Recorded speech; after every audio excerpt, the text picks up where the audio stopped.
Boa noite. Ai, ai, tô com vergonha dessa câmera ali. Já sou envergonhado, né? Ai, ai, glória a Deus. Que bom ver vocês aqui.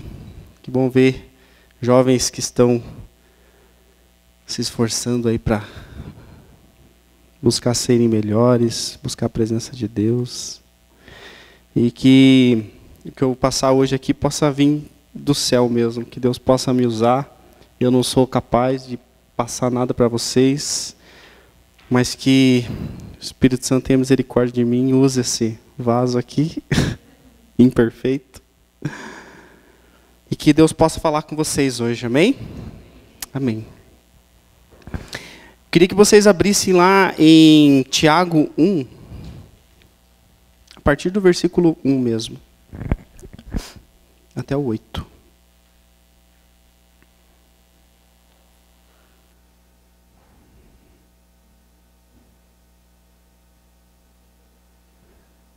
Todo mundo achou?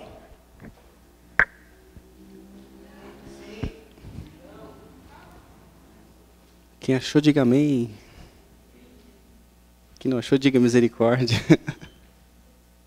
Essa é velha, né?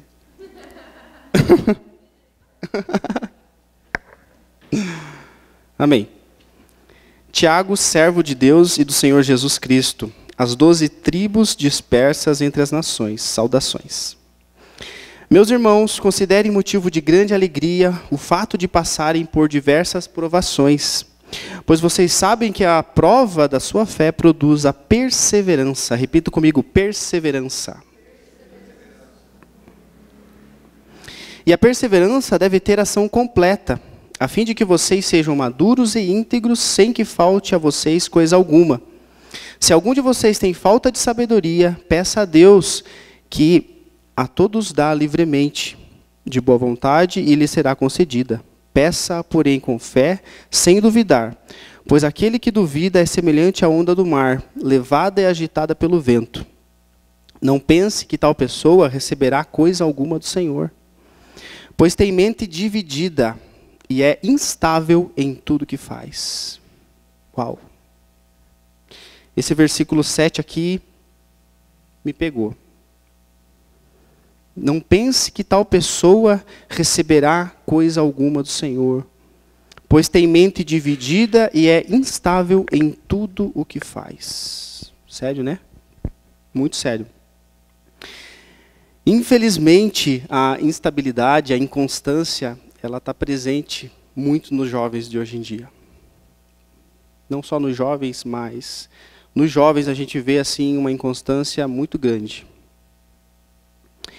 E essa inconstância ela tem prejudicado muitos jovens, né? Hoje você vai encontrar muitos jovens que não sabem o que querem da vida, né? Se comprometem com algo, mas não cumprem. Você encontra muitos jovens assim. Começa uma coisa, mas não termina. Jovens desanimados, desinteressados, desmotivados. Cara, é muito, muito sério. Ali ele fala, no versículo 7, né, ele fala mente dividida, o ânimo dobre, né, algumas versões diz o ânimo dobre. Uma pessoa que uma hora está feliz, outra hora está triste, né? Uma hora está motivada, outra hora desmotivada. Uma hora é a pessoa mais crente da face da terra. Uma semana depois, não quer mais saber de ir na igreja, não quer mais saber de Deus, vira ateu, né? Então essa inconstância dos jovens é muito, muito triste, muito séria. E eu fico triste com isso, sabe? A inconstância, quer ver o significado da inconstância? Que tende a mudar de ideia com facilidade, cujas atitudes, opiniões ou ponto de vista se alteram facilmente. Instabilidade. Vários estudos apontam a preocupação dessa instabilidade, dessa inconstância do jovem, né? Eu fiz um estudo, eu vou mostrar alguns dados aqui para vocês, que é chamado a geração nem-nem. Já ouviram falar geração nem-nem? É a geração que não trabalha e nem estuda. E cara, é gravíssimo isso aqui. Olha, 1/5 dos jovens brasileiros é neném. Não estuda e não trabalha. Quase 10 milhões de jovens. 1/5. Quase 10 milhões de jovens. Não estuda e não trabalha. 1,3 milhões de jovens de 15 a 17 anos abandonaram a escola. 40% deles apenas concluíram o ensino médio. O mais assustador é que apenas 28% deles... Não, o mais assustador é que 28% deles abandonaram a escola por desinteresse. Né? Tem lá, 28% abandonaram porque começaram a trabalhar, não sei quantos por cento porque não tem condições, outros porcentos porque a mulher, vamos exemplar, teve filho e tal. Mas 28% é por falta de desinteresse mesmo. Isso aqui me deixou muito assustado. Então, o jovem ele anda muito desmotivado, muito desinteressado. Essa inconstância, né, atrapalha. Uma hora ele quer, uma hora ele está animado. Né? Quantos jovens aí começam a fazer faculdade e desistem? Né? Depois vai, daqui lá. Quantos anos eu faço, eu retomo. Né? No trabalho, isso aqui também é incrível. Ó, apenas 20% dos jovens são comprometidos com o trabalho. Embora 61% acreditam que há oportunidade de carreira para eles, muitos acham que só vão encontrar em outro lugar ou em outro país. Então, nunca está satisfeito com o trabalho. Essa inconstância, né? Eu tenho uma história, eu tive uma lavação de carro durante 7 anos, e eu sofria com os piá. Sofria demais. Porque essa falta de comprometimento, né? Uma hora eu queria trabalhar, outra hora eu não queria. Outra hora eu tinha que buscar em casa os piá para trabalhar. Nossa, era incrível. Então, tipo, uma falta de interesse mesmo, uma falta de comprometimento. Quando eu comecei a trabalhar com vendas, né, amor? A gente começou a trabalhar com vendas, eu percebia, porque eu vendia perfume, né? E eu chegava no estabelecimento, numa loja, lá vendia para 3 pessoas. Quando eu ia entregar o perfume, 2 pessoas não estavam trabalhando mais lá. 1 mês depois. Sabe, não está feliz assim com o trabalho, nunca estão satisfeitos e sempre acham que o terreno do vizinho é melhor, lá eu vou conseguir, em vez de se esforçar para conquistar algo onde ela está, né? Fico pulando de um emprego para o outro, quando vem o primeiro teste, né, já desiste e não quer mais saber do emprego. Falta de perseverança, como a gente viu ali, né? Eu fiz vocês repetirem.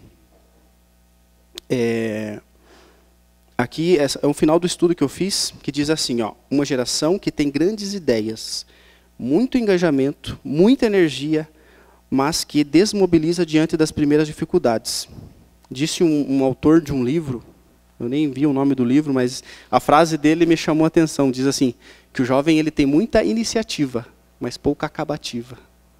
O jovem começa algo, mas ele não termina. Muita iniciativa, mas pouca acabativa. E é o que a gente vê, infelizmente. Né? Eu fui assim, muitas vezes sou assim. Então, e no namoro, então? Nem vou falar aqui, né? Uma hora ama uma, outra hora ama outra. Uma hora ama, outra hora odeia. Uma hora está apaixonado, outra hora não quer nem ver na frente. Então essa inconstância atrapalha o jovem. Atrapalha o jovem, né? E isso é um problema. Essa inconstância. O problema é quando essa inconstância chega na vida espiritual do jovem. Quando a gente traz essa inconstância para o reino. E esse assunto ele é desgastante, porque você vê pessoas, né, uma hora estão tão bem, tão cheias do Espírito Santo, outra hora não querem nem saber mais de Deus, não querem mais ir na igreja, não se esforçam. Depois, quando vem, é mais difícil ainda. Isso é desgastante, né, para a pessoa, isso. Tem aquela história, né, que quando a pessoa tira um espírito mau, né, ele vai, anda nos desertos e volta. Quando ele vê e volta, vê a casa vazia, volta com mais 7 amigos, né? Imagina, então, você sai e volta, sai e volta, sai e volta, sai e volta. Quando vê, você está com um estádio inteiro de demônio dentro. Né? Então, a inconstância tem afetado muitos jovens. Do mundo todo, não só do Brasil. Tem alguns estudos do mundo, assim, sabe?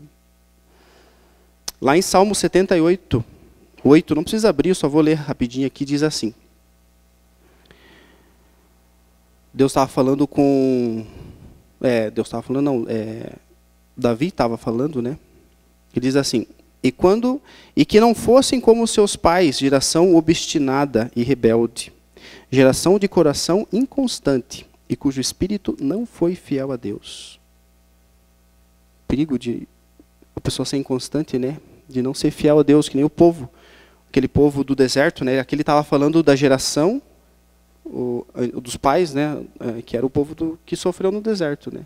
Um povo que Deus cuidava, Deus alimentava, Deus guiava, mas nunca estavam satisfeitos. Umas horas queriam uma coisa, outras horas queriam outra coisa. Uma hora estavam felizes, outras horas estavam amaldiçoando a Deus. Essa inconstância deles fez eles não ser fiel a Deus. Né? Eu fiz uma pergunta, Deus aprova a inconstância, sim ou não? Não, né? É óbvio que não. Como diz lá no texto, no primeiro texto que a gente leu, no Tiago, diz lá no versículo 7, não pense que tal pessoa receberá coisa alguma do Senhor. Não pense que tal pessoa receberá coisa alguma do Senhor. Hebreus 13:8 diz, Jesus Cristo é o mesmo ontem, hoje e sempre. Malaquias 3:6 diz, de fato eu, Senhor, não mudo. Deus não muda. Né? Deus não muda de opinião, Deus é sempre o mesmo. Deus não muda. Então por que muitas vezes a gente sofre tanto com essa inconstância nossa? Por que a gente muda tanto de uma hora a gente está feliz, outra hora a gente não está? Uma hora a gente está cheio do Espírito Santo, outra hora a gente quer chutar o balde e não quer mais saber? Por que será?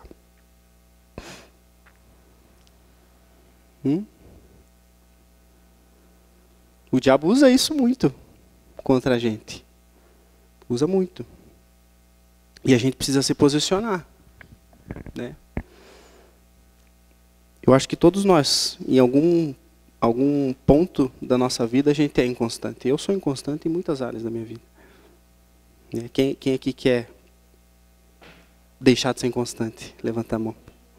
Amém? Eu separei 5 pontos para nos ajudar. 5 pontos. E o primeiro está lá em Tiago mesmo, ali, Tiago 1, do versículo 2 ao 4. Vamos ler lá.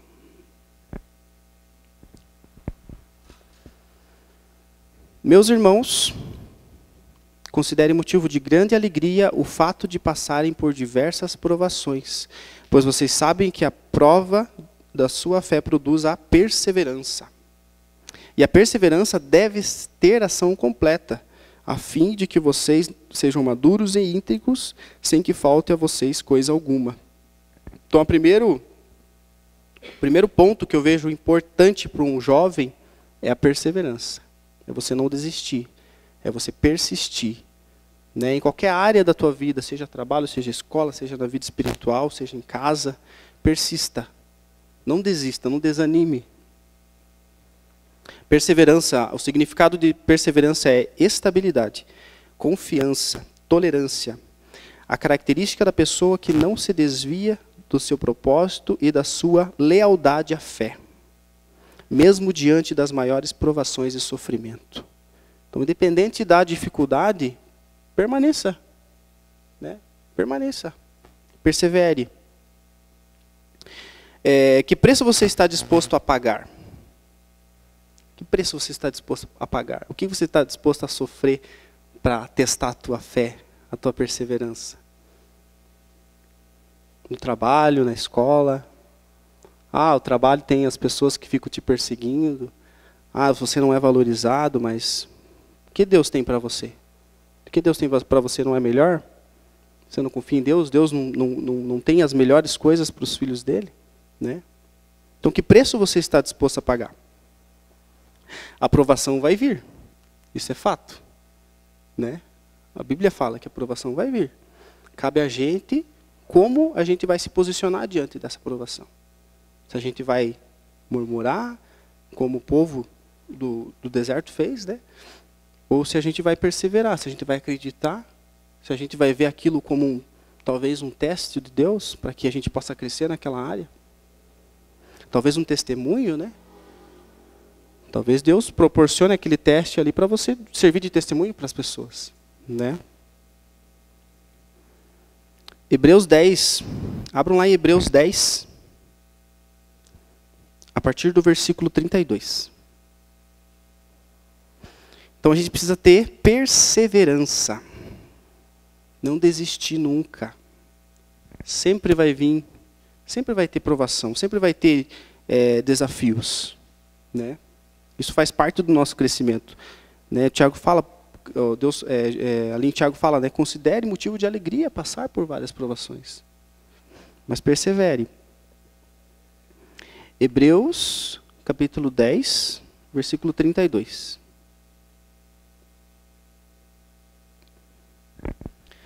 Lembre-se dos seus primeiros dias, depois que vocês foram iluminados, quando suportaram muita luta e muito sofrimento. Algumas vezes vocês foram expostos a insultos e tribulações. Em outras ocasiões, fizeram-se solidários com o que assim foram tratados. Com os que assim foram tratados. Vocês se compadeceram dos que estavam na prisão e aceitaram alegremente o confisco dos seus próprios bens, pois sabiam que possuíam bens superiores e permanentes. Por isso, não abram mão da confiança que vocês têm, ela será ricamente recompensada. Vocês precisam perseverar, de modo que, quando tiverem feito a vontade de Deus, recebam o que Ele prometeu. Pois em breve, muito em breve, aquele que vem virá e não demorará. Mas o meu justo viverá pela fé. E se retroceder, não me agradarei dele.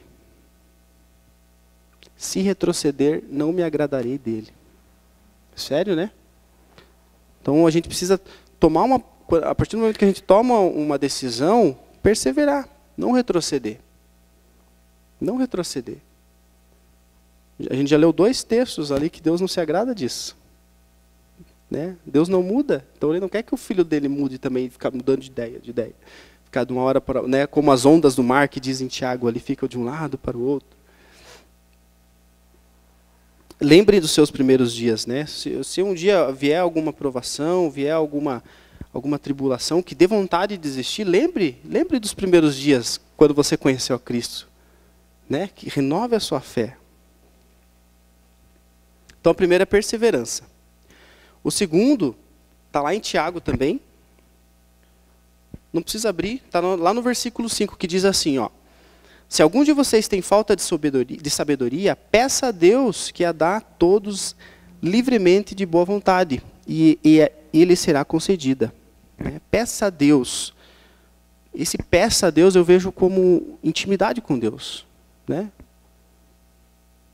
Quanto tempo você tem gastado com Deus? Né? Se Ele não estiver contigo, você não vai conseguir mesmo. Se Ele não estiver com você, você não vai conseguir. Né? Você tem que apresentar diante de Deus as tuas dificuldades, as tuas provações, porque senão você vai desanimar. Infelizmente, nós não somos capazes de suportar uma prova, uma situação sem a presença dele. A gente vai desistir. E acontece essa inconstância, né? Uma hora a gente está firme, outra hora vem a provação, a gente tende a desanimar. Então, um outro aspecto é a intimidade com Deus. Né? Quanto tempo você tem gastado com Deus? Quanto tempo? Você tem conversado com Ele? Você tem apresentado para Ele as suas dificuldades? Terceiro ponto. Está lá em Tiago 4:8. Eu não vou fazer vocês abrirem, porque tem bastante texto. Acaba ficando meio chatinho. Tiago 4, versículo 8 diz assim, se vocês quiserem anotar, né? Aproxime-se de Deus e Ele se aproximará de vocês. Está aqui a intimidade de novo. Pecadores, limpem as mãos. E vocês que têm a mente dividida, o ânimo dobre, purifiquem o coração. Então, terceiro ponto que eu vejo, purifique o coração. Purificar o coração. Como assim purificar o coração? Né? Se afastar de tudo que é mal, de tudo que não agrade a Deus. Hebreus, esse aqui vocês vão precisar abrir, Hebreus 12, do 1 ao 3. Então, purificar o coração, se afastar de tudo o que é mal, tudo que te faz pecar. O que te faz pecar é uma pergunta que eu deixo para vocês. O que te faz pecar? Será que é a internet, redes sociais? Será que isso te faz pecar? Muitas vezes, a mim faz pecar. Eu muitas vezes preciso abrir o olho e pensar, pô, sai fora. A TV, né? O namoro. O namoro te faz pecar? Certas amizades.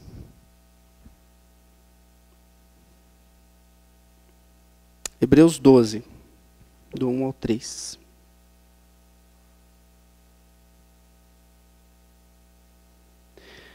Portanto, também nós, uma vez que estamos rodeados por tão grande nuvem de testemunhas, livremo-nos de tudo que nos atrapalha e de todo o pecado que nos envolve e corramos com perseverança, olha aqui a perseverança de volta, a corrida que nos é proposta. Tendo os olhos fitos em Jesus, o autor e consumador da nossa fé. Ele, pela alegria que lhe foi proposta, suportou a cruz, desprezando a vergonha, e assentou-se à direita do trono de Deus. Pensem bem naquele que suportou tal oposição dos pecadores contra si mesmo, para que vocês não se cansem nem desanimem.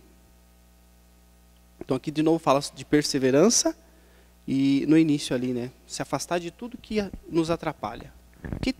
O que tem te atrapalhado? Né, purificar os pensamentos. Como é que você vai purificar os pensamentos? Lê a Bíblia mais.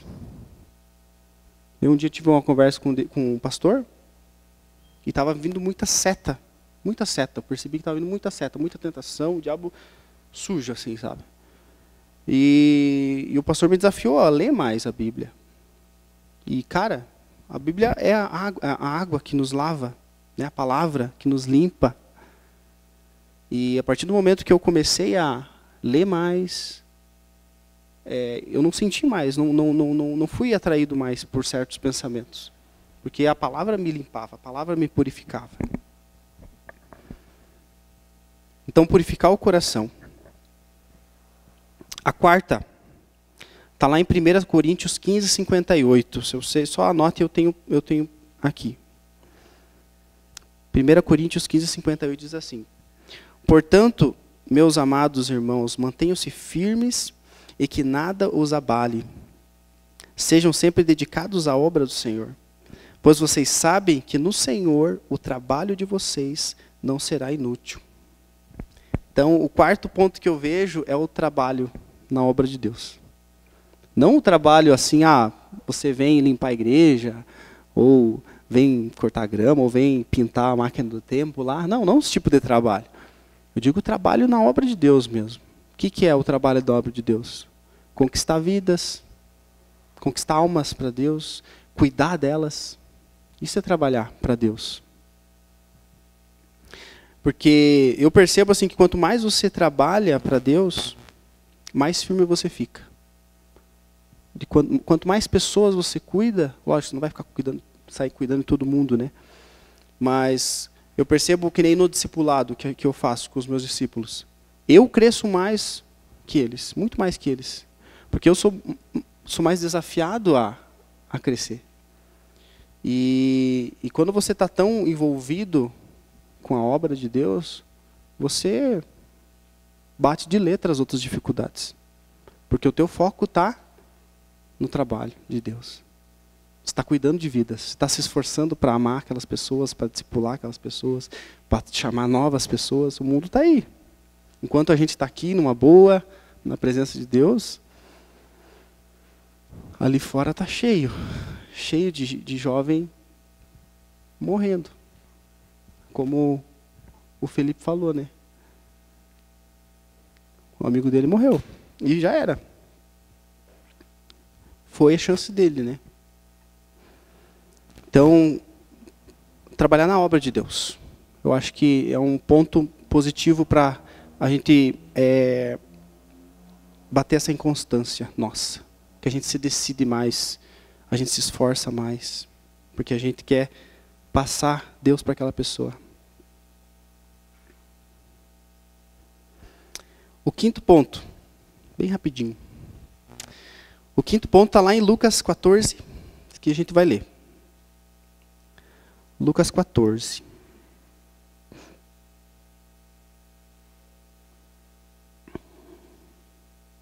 Então, o primeiro ponto é perseverança.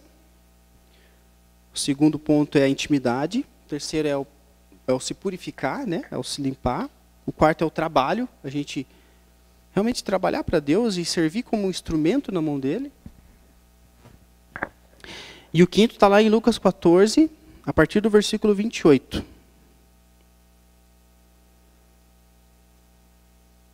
Que diz assim, ó.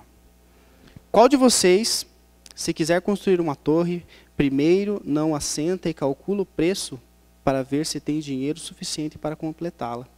Pois se lançar o alicerce e não for capaz de terminá-la, todos os que virem rirão dele, dizendo, este homem começou a construir e não foi capaz de terminar. De novo aqui, né? Começa e não termina. Então, o quinto e último ponto é, calcule bem antes de tomar a frente de alguma responsabilidade.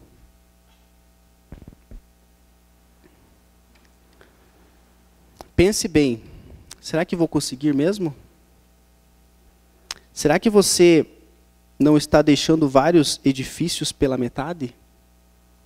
Você tem construído, tem começado, mas não tem calculado se você vai conseguir ou não, tem ido na força do braço.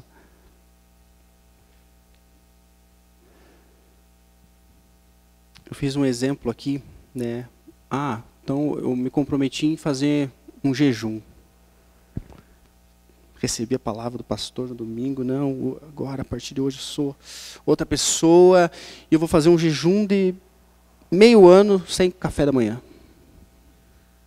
E se compromete. Ele faz 2 dias. Não posso ficar sem café da manhã, meu Deus. Pense bem se você vai conseguir cumprir. Às vezes é melhor você se comprometer com uma semana. Não, vou fazer uma semana de jejum.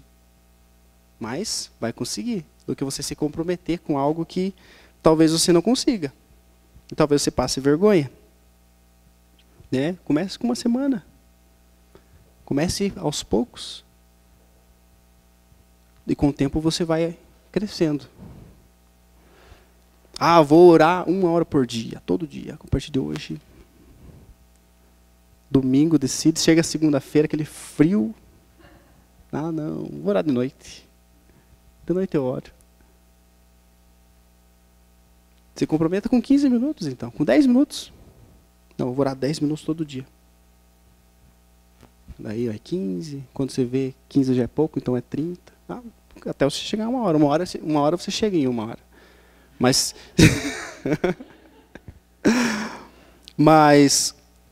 se comprometa com algo que você consiga fazer. Vou ajudar na mídia. Quantos jovens já se ofereceram para ajudar na mídia? Se comprometeram e não foram. Né? O William sabe bem disso, né?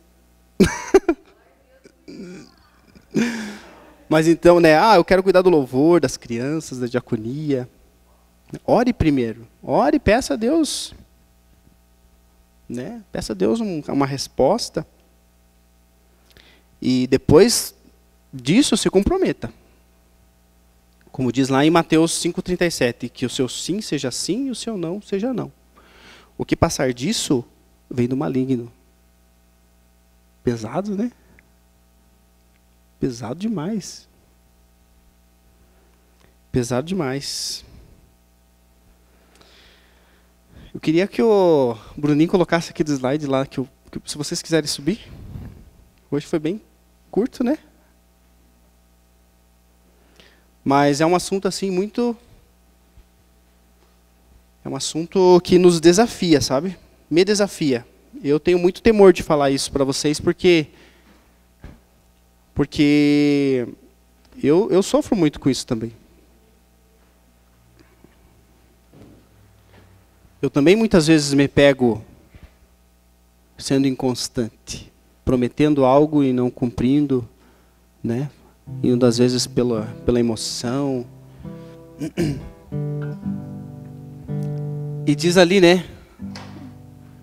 Às vezes, que nem você às vezes pode estar se sentindo condenado, né? Eu sou um Zé Ruela mesmo. Mas, como diz ali, né? No mais profundo do mar, ou no mais altos céus, e mesmo se o medo chegar, pode passar. Pode passar, Bruno. Tu estás comigo, nunca esteve longe de mim. Deus nunca esteve longe de você, né? O problema é que a gente acaba se afastando dele. E ali vocês estavam declarando nessa música, né? O meu coração te pertence. O meu coração não é dividido. Eu não tenho coração dividido. O meu coração é de Deus. Meu coração pertence a Deus.